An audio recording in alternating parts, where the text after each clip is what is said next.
Andrey Koreshkov, when he came into Bellator, was very much a part of the Russian invasion. These stoic warriors with a lot of knockout power, a ton of aggression. He was the young gun of that crew, and he looked devastating in the Bellator tournaments, knocking guys out, incredible versatility, explosiveness. He was everything we expected him to be. He was the class of that class.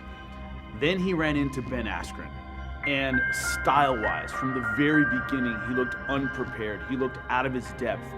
He looked scared almost by an attack that he wasn't used to seeing. I remember in between rounds, not just seeing a guy who was physically beat up, but a guy who was demoralized, a guy who had to be lifted onto a stool, a guy who had to be encouraged to get up off his stool to fight again. That was the kind of fight the Ben Askren fight was. It was a growth experience for him. He learned a lot in that fight.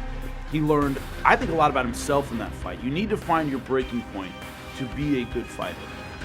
To be a great fighter, you have to overcome that breaking point. I think he did both of those things. He discovered what he needed in the Ben Askren fight, and he filled in those gaps. The second tournament run, he looked devastating, knocking guys out the entire time.